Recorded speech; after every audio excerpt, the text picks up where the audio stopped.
So today we're going to kind of be talking about um, the 21st century, awareness at work. So what that really kind of means is knowing who you are when it comes to the world of work. So through this whole thing, start to think of yourself like in your ideal work environment, in the kind of setting that you want to be in. So that way, um, you can kind of start to visualize like yourself and who you are that way. So a lot of this is going to be kind of some introspection, you thinking about yourself and how it's going to best play out for you that way. I can't see everybody, so I'm going to go back real quick. Can everyone see? Arya, can you guys see my screen and everything? I just want to make sure before I go any further. Yeah, we can see your screen. Okay, perfect. So like I said, really start to think about yourself and your future goals and aspirations and whatever that may be. So when we're talking about self-awareness, we're going to be talking about two big attributes that way. So knowing your personality, your strengths, areas of knowledge, skills, something that can be improved, and also ways to look for work opportunities that would be a good match for personal strengths and skills. So when we talk about knowing yourself, it's really having a like understanding of like who you are with like your traits, transferable skills, and we'll go all into the transferable skills that way, and areas of growth. So a lot of the times in interviews, you'll get asked, what is your greatest strengths and what are some of your weaknesses? So that's a kind of common thing that way. um, Sometimes when students are starting out, they're like, I don't have any strengths, but you do. Being a student and going to school, that's a strength and that's a skill that you have because you're balancing all your classes. You might be working, you might have an internship, you might have a family and be a parent. So there's lots of different things that can add to your skill list that way. So we're going to watch a quick YouTube video that is from this kind of series, and they're over exaggerated to make a point. So we're gonna learn about this guy over here. And then can you guys hear? Aria, let me know if you can hear and see that. Yeah, you're good. Okay.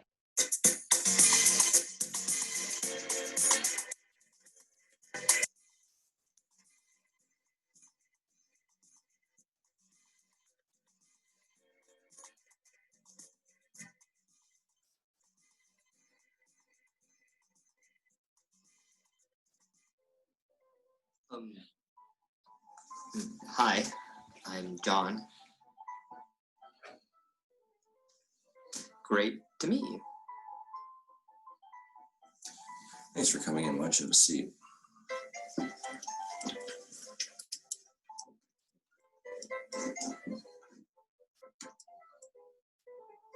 John, I'd love to figure out if this position is in fact going to be a good fit for you. Why don't you tell me a little bit about your strengths? My strengths? Your skills, areas that you excel in. For instance, how are you at meeting deadlines?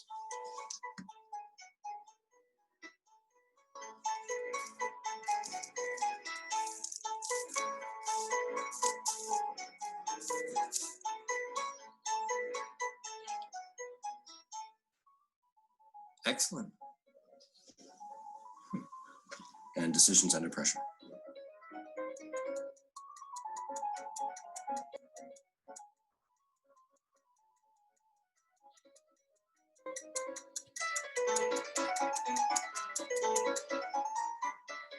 It comes very easily to me.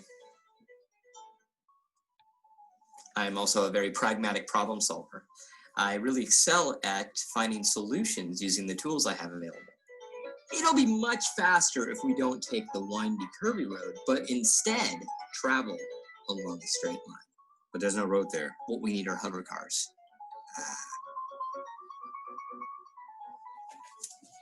John, can I be honest with you? It is refreshing to meet someone who has such a profound knowledge of himself. It's very important that I represent myself accurately. Otherwise, it just wastes your time and my time. And I hate wasting time.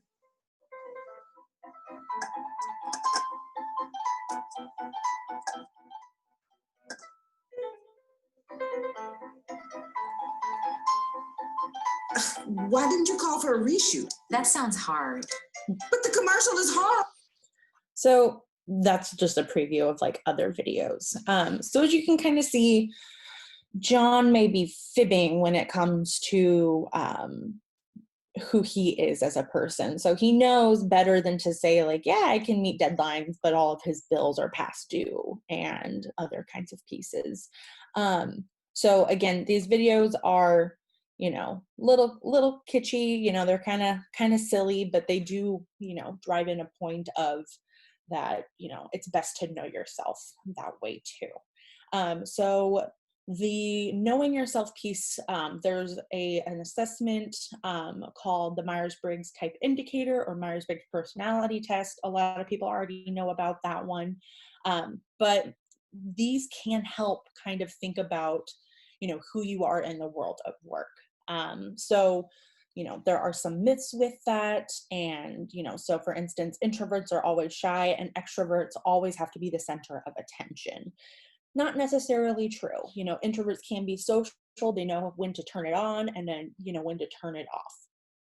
Extroverts, you know, sometimes do need time alone to recharge, but they also might need interactions with others and other kinds of pieces that way.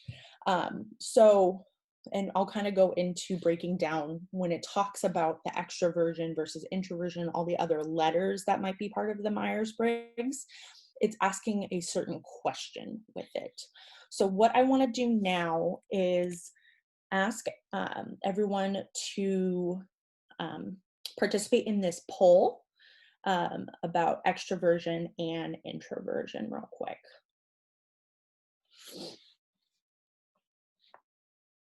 And then let Aria or I know if you're not able to see it.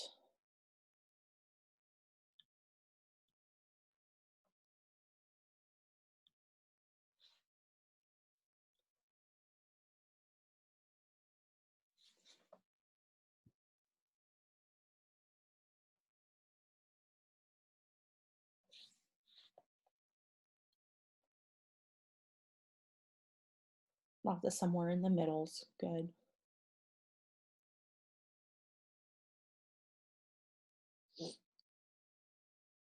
We got a lot of introverts in here. Very cool. I mean, introverts are great. You know, I myself, I'm an extrovert. So I kind of recharge by hanging out with my family and friends, but you know, sometimes I need my time alone as well too. And I did put the somewhere in the middle piece, just because sometimes, you know, you might want to be like a little more introverted and not really say much, or extroverted in certain situations. So it all depends on that kind of piece as well too. Sweet, very cool. Just one extrovert in the bunch with me? That's okay. Are you an extrovert or are you an introvert? I feel like I fall somewhere in the middle, depending Yeah. on the situation. Yeah. Yeah, definitely depending on the situation. That's a big thing that people kind of tend to be that way too. Well, perfect. Thank you everyone for participating in that. That kind of helps Aria and I kind of get a sense of like who's in the room, and like I can talk a little bit more about the introversion piece, but also like what it means to be kind of somewhere in the middle.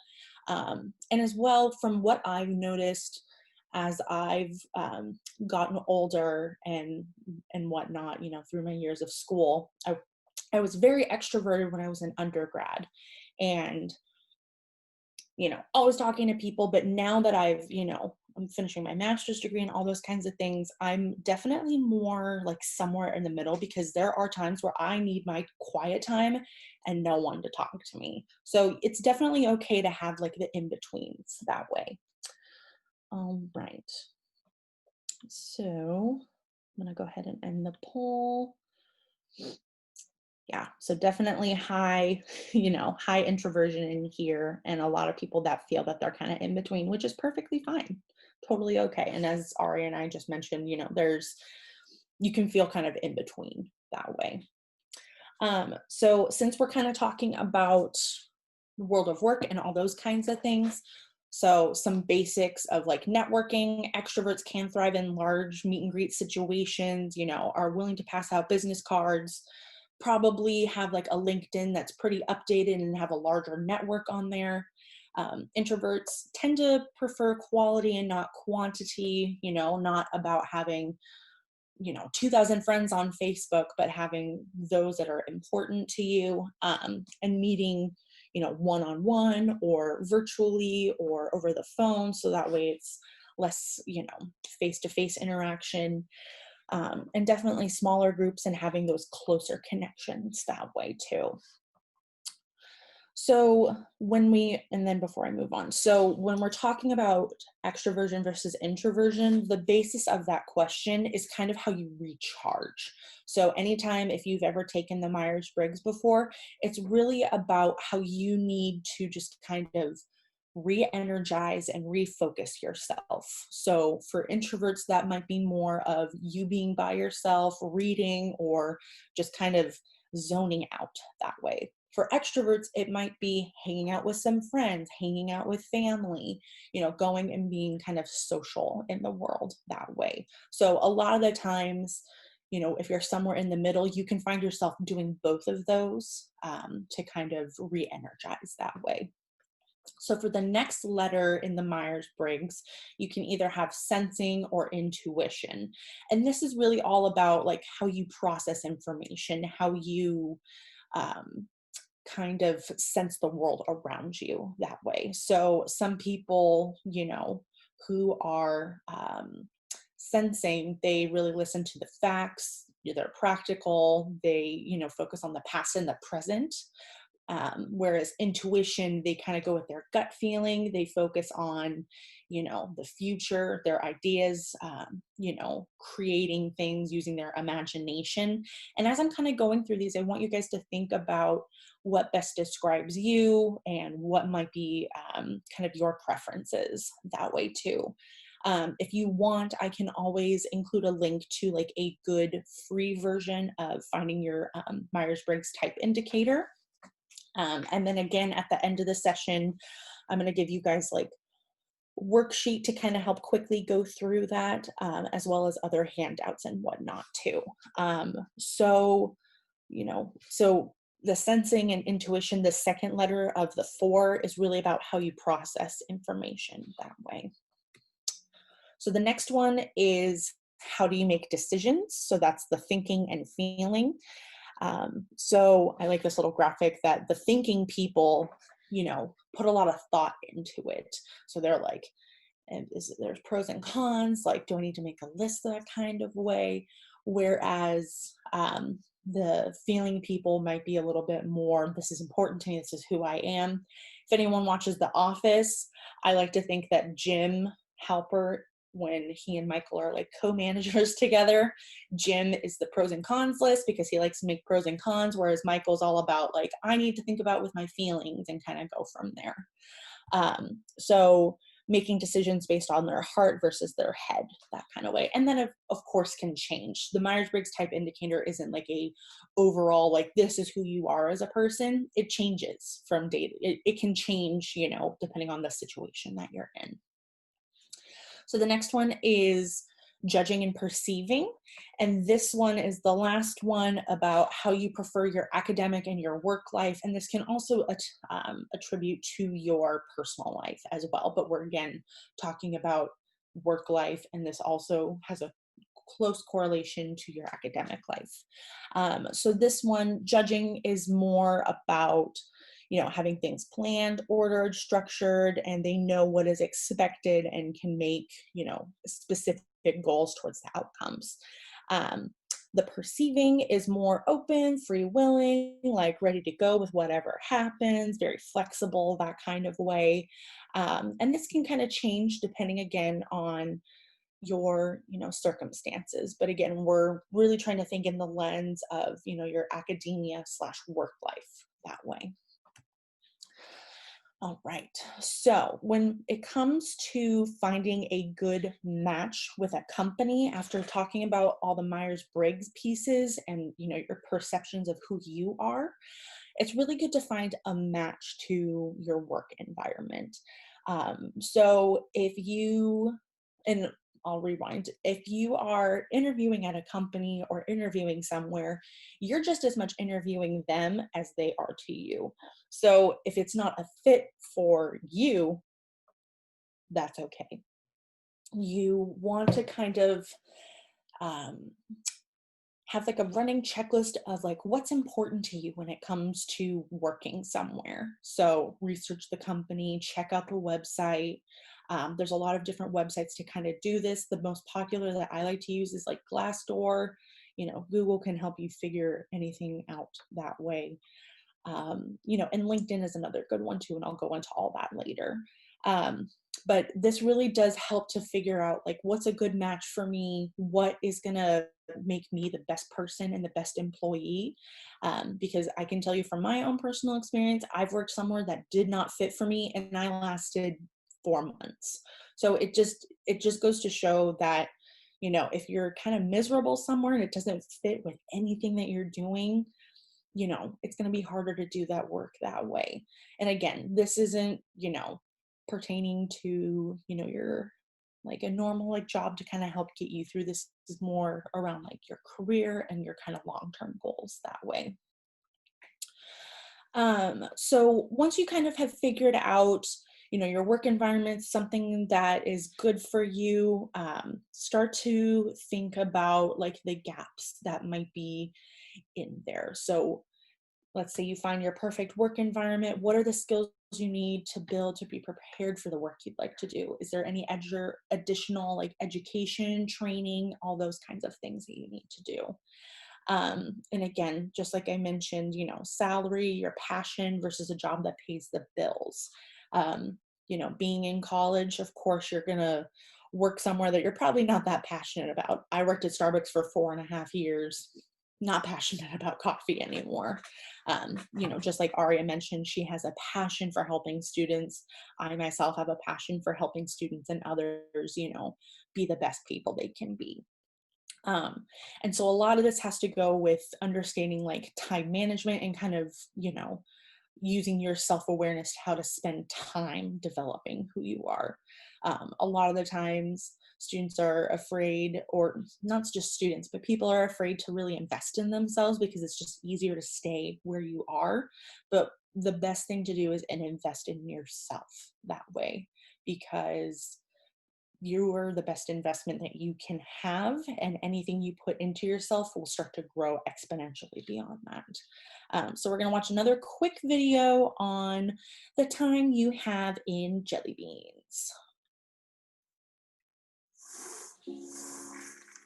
These are roughly 28,835 jelly beans. I counted out 500 of them and used those to weigh the rest. In this pile, there's one jelly bean for each day that the average American will live. You might have more beans in your life, or maybe less, but on average, this is the time we have. Here's a single bean. It's your very first day. A special day, but kind of a rough day on everyone involved. Add 364 more and you have the first year of your life. Now, for a sense of scale, here are your first 15 years, 5,475 days, which brings us to the threshold of adulthood. And at that moment, this is the time that we have left. And this is, on average, what we will do with all that time. We will be asleep for a total of 8,477 days. If we're lucky, some of that time we'll be sleeping next to someone we love. We will be in the process of eating, drinking, or preparing food for 1,635 days.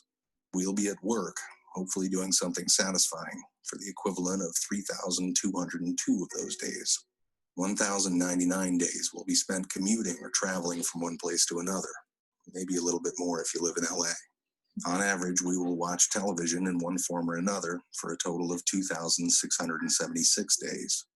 Household activities like chores and tending to our pets and shopping will take another 1,576 days. And we will care for the needs and well-being of others, our friends and family, for 564 days.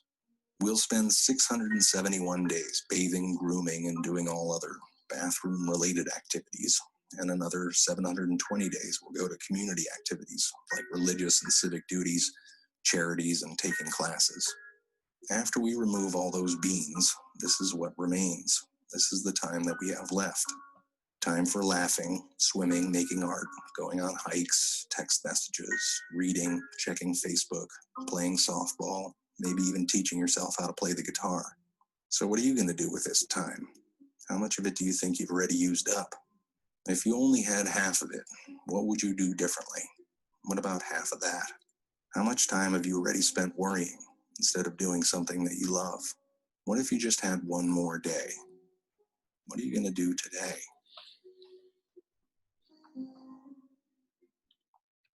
So again, kind of a dramatic video, and things might be changing a little bit considering the pandemic that we're in and how much more social media kind of takes over in our lives and how much we actually do online, and Netflix, Hulu, Disney Plus, all the streaming services that way.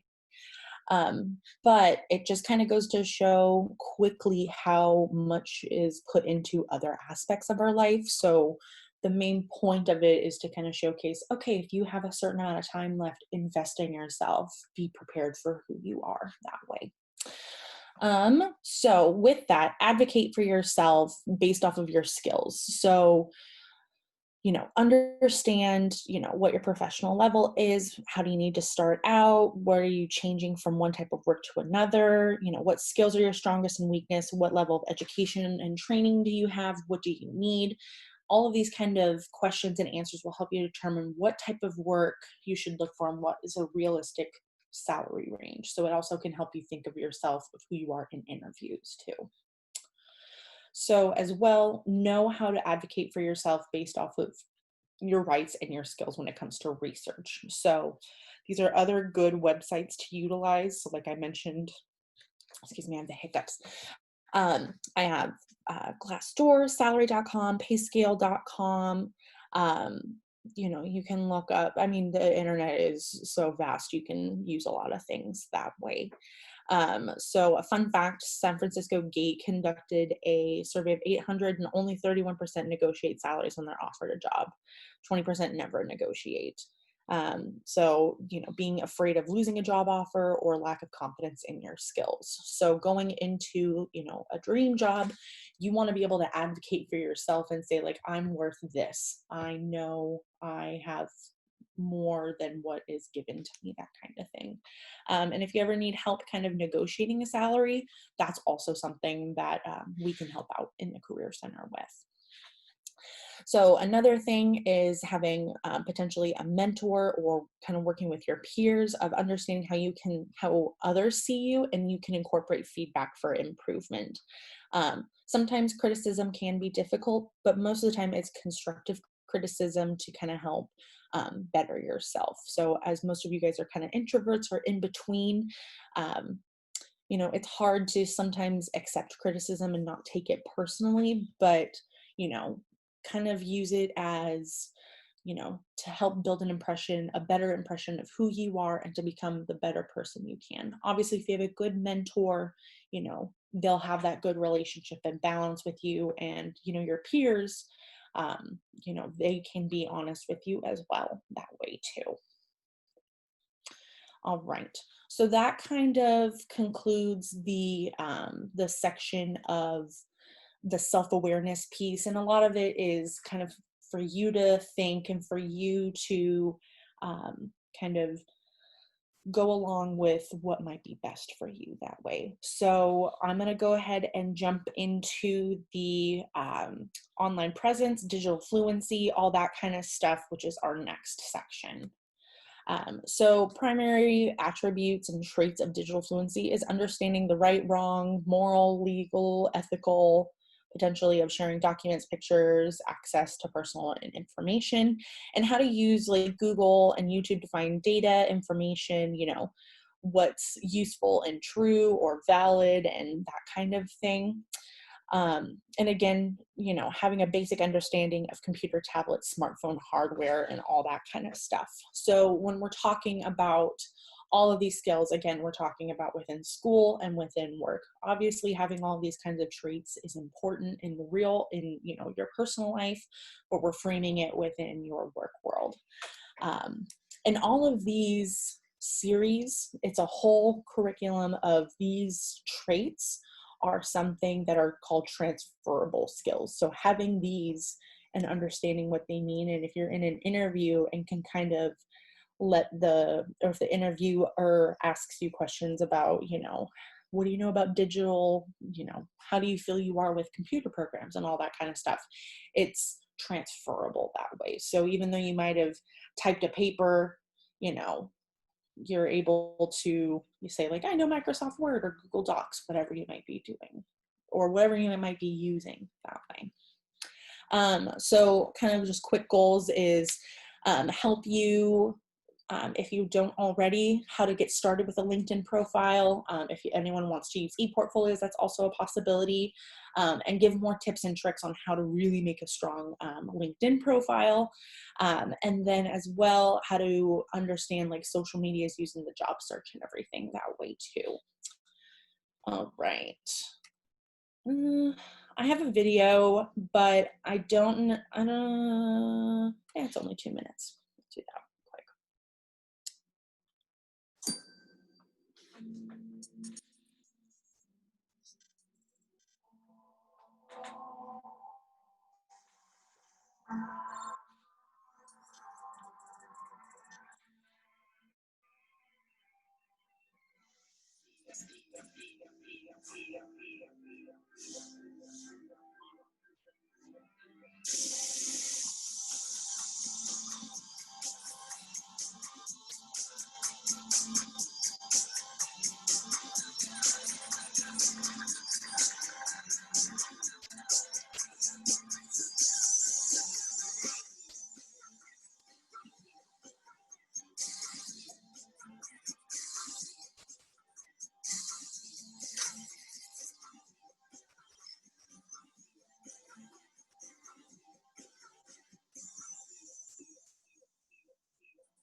So even though that came out in 2017, created in 2016, still pretty relevant. I'm sure some of the numbers have gone up, maybe some have diminished. The one I find most interesting is that grandparents are on Twitter. So I don't know about you, but my grandparents barely learned how to use FaceTime and Zoom during the pandemic right now. So things can be kind of different for everyone. So again, this might be kind of information you already might know, or some of it might be entirely new to you that way. So what is private, what is public, global access, like through technology is, is important for everyone to understand, like what is private versus public. So obviously never post your social security or sending financial information or posting a picture of your passport or, you know, your student visa, whatever it may be. Don't, you know, ever kind of post that kind of stuff. Social media, don't post overly specific location check-in information. I know on, you know, multiple platforms, you can kind of geomap where you are. So it's crazy that you can find out where someone is that way. So plagiarizing is not just about, you know, being in school. It's also, you know, it's not legal to, you know, post specific music or images under copyright laws. And the biggest one is don't rely on privacy settings. They change all the time. So it's always a good idea to kind of make sure your public information is actually private. There's a lot of things that we might not realize that way. So, you know, changing your Instagram to private, or potentially your Twitter, you know, all those kinds of things that way. So a lot of times today's students and workers need to be more proactive and tech savvy than in the past. So social media is a super powerful tool in the search for work and really can help you build like your online reputation. And it helps to have a professional online presence, you know, when it comes to finding a job and whatnot too. So employers and HR professionals use social media and technology to screen candidates during recruitment and hiring. Myself, when I did human resources for 2-3 years, and it was for a small chain of salons here in Sacramento. The biggest thing, I would look at the applicant's resume, and I would go and find them on Facebook. And a lot of the times these applicants were posting inappropriate stuff, and you know, you could kind of get a sense for a little bit of who they are, and we would kind of go talk about it that way too. So it's super common. What I'm gonna do is post a quiz after I've kind of said all of that. I'm going to post another poll, and I want you guys to kind of think about what percentage would you say of recruiters use social media in their outreach/hiring process. So after me sharing kind of my story that way, but I'm just one person. That's not to say that, you know, everyone might be doing that. So go ahead and take your guys' best guess.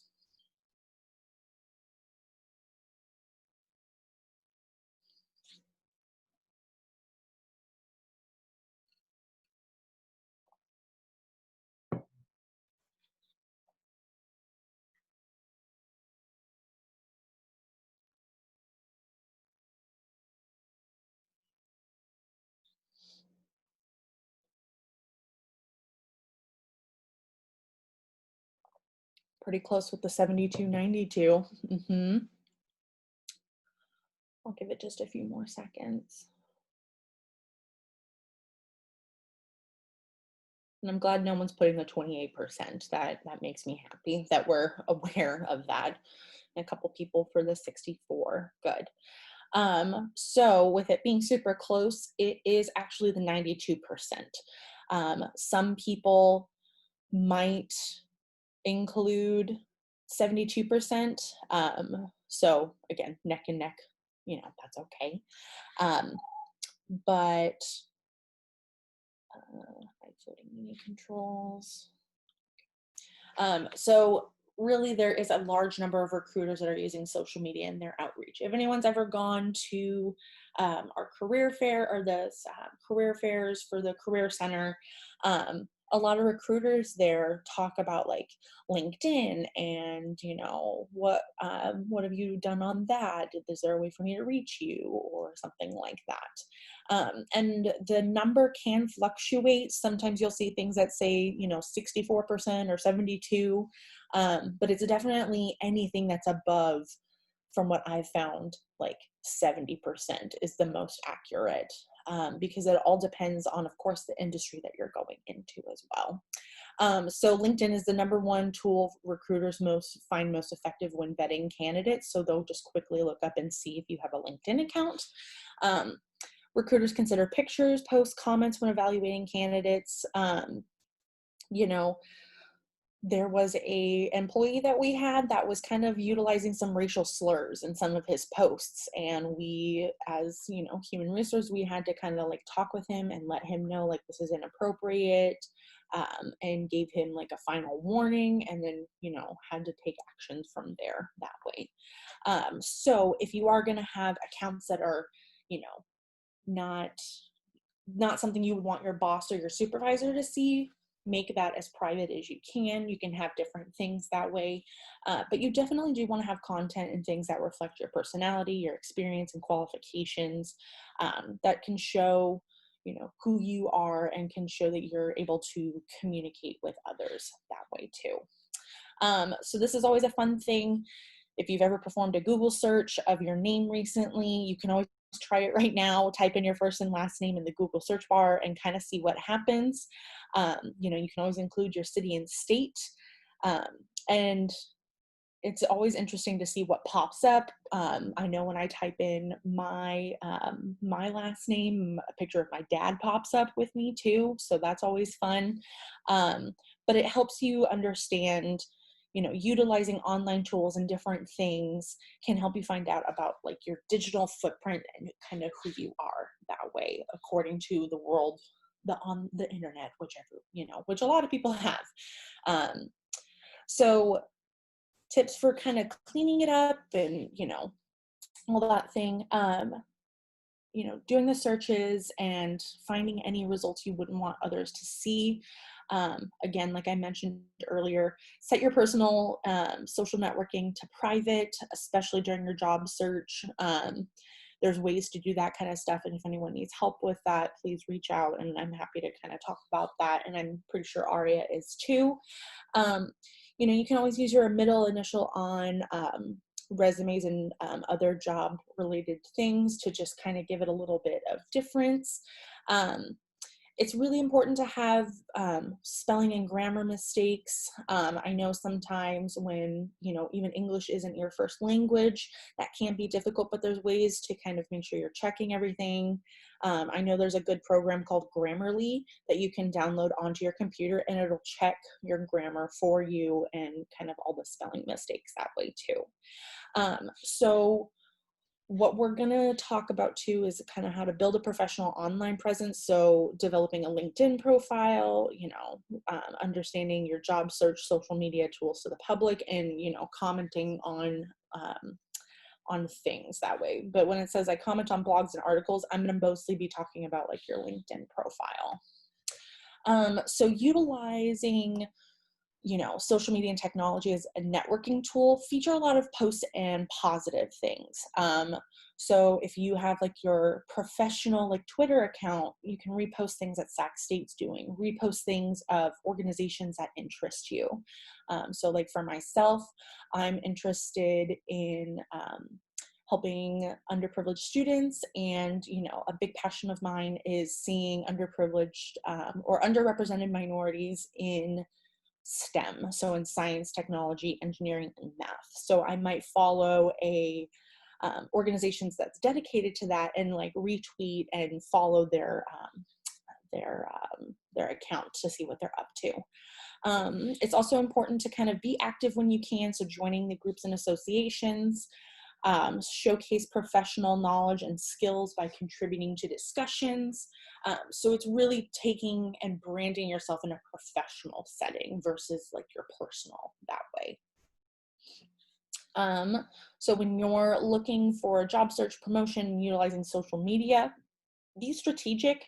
Have questions ready for, you know, a job seeker, and really start to think about, what am I posting? Am I being strategic? What do I want my audience to know about me? Who is my audience? Let them know about your field and industry by providing the latest news about your field. You know, again, promote your own work, services, products, promote the work of others, and show you're connected to your peers. You can avoid common what not to do mistakes, and I'll show that video in just a little bit. You know, be proactive and active without, you know, showcasing negative things that way too. All right, so we're going to watch this quick video.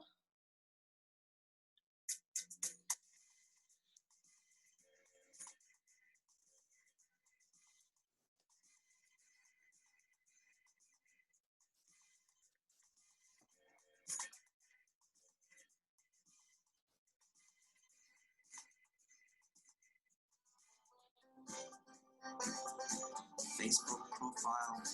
Bam.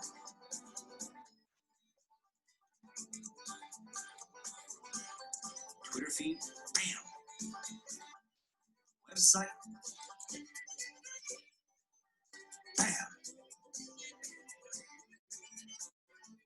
Hey, dude. Yep. My new website is blowing up the internet. That's awesome, man. Yeah.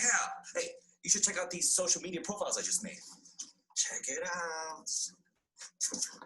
Oh, cool. You already have 6 Facebook fans.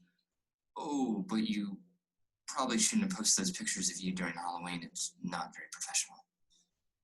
But I'm dressed as Tom Cruise from The Firm. That's very professional. You're drunk and in a bathtub.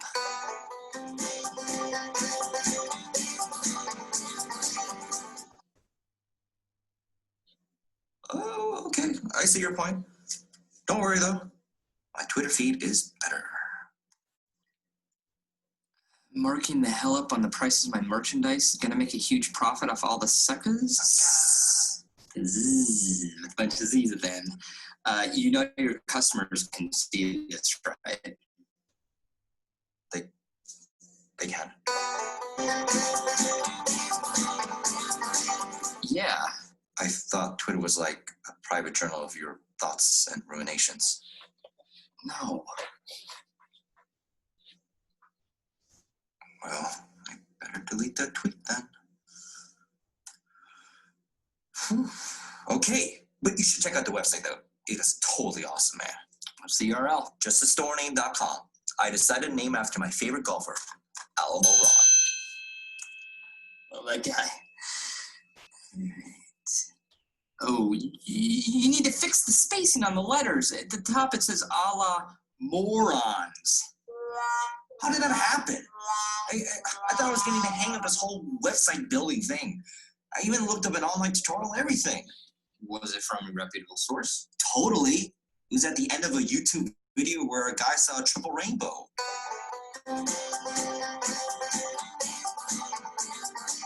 Your website building tutorial was part of a video about a triple rainbow? Yeah.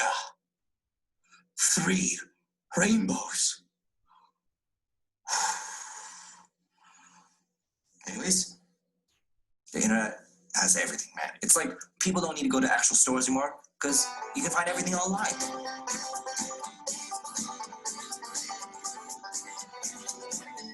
Should I tweet them? Why didn't you call? So again, the videos are exaggerated.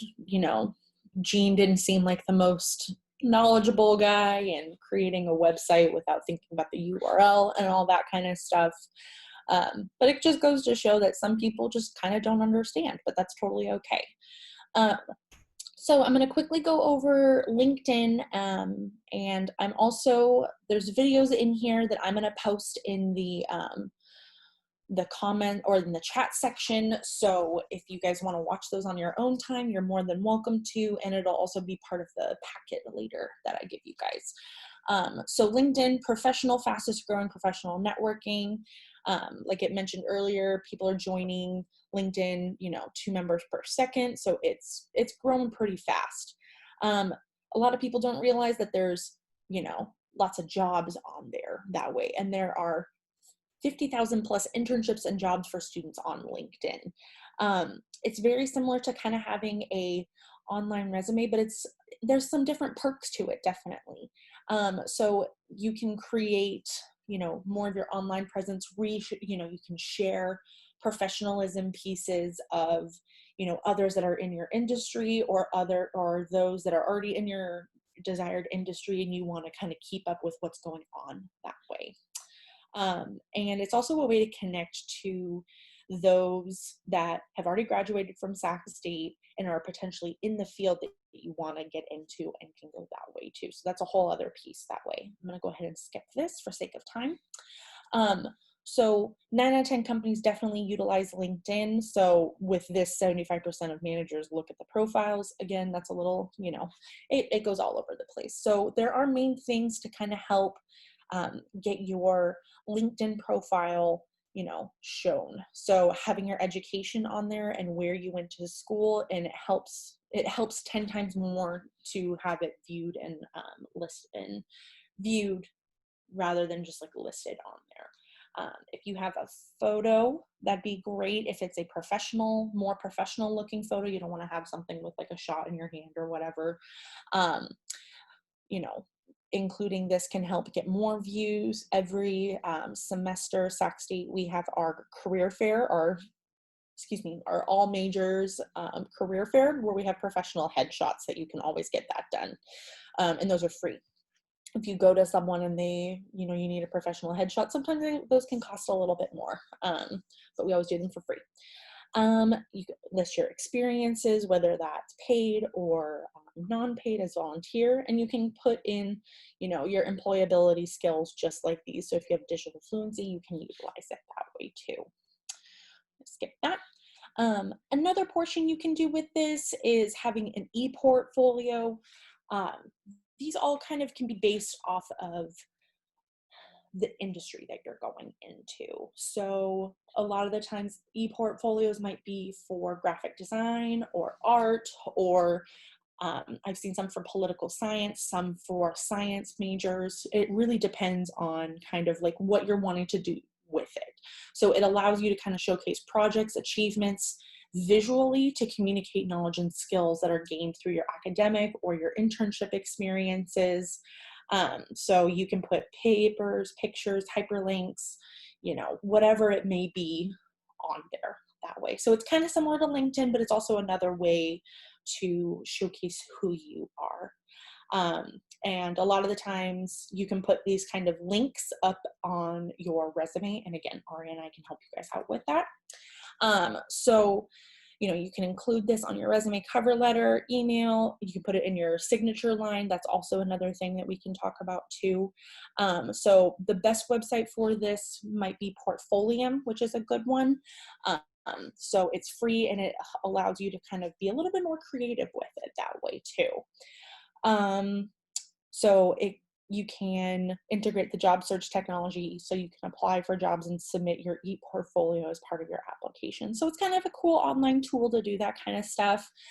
Again, there's other things out there. So if you find something else, you can always let one of us know, because we're always looking for new things. But these are the two most popular that I see with students. And of course, always remembering kind of your digital fluency piece and being aware of who you are and what you want to portray to the world that way. So what I'm going to do now, I'm going to share in the chat the 2 links to the other videos. And that's kind of it for this week. So I'm going to share things that way. And again, you can reach out to myself or Aria. You can set up an appointment with us if you have additional questions or want to discuss anything further. Let me go ahead and share things in the chat so I don't forget. I think it was this one. This one.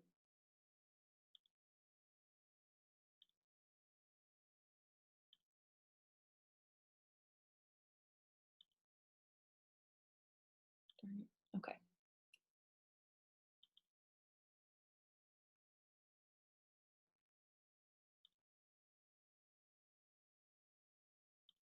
I'm just going to make sure this is this one. Okay, yeah, it is this one. Okay. So I'm going to go ahead and copy this link. I'm going to go ahead and put it in the chat in here so everyone has access to it. And then as well, I'm going to go ahead and put in these quick, YouTube links. So if anyone wants to watch these, they're a lot shorter, but just for sake of time, I wanted to respect everyone's time. So there's all those kinds of things. And I want to thank everyone for being here today. I very much appreciate it. Again, if you need anything else, please reach out to myself or Aria.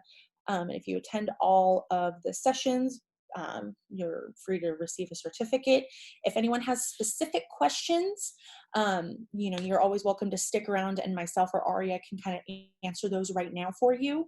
And these sessions are being recorded, so if you need to send it to a friend or want to watch it later and get some other information that I didn't go over that's on the PowerPoint slides, please do so that way.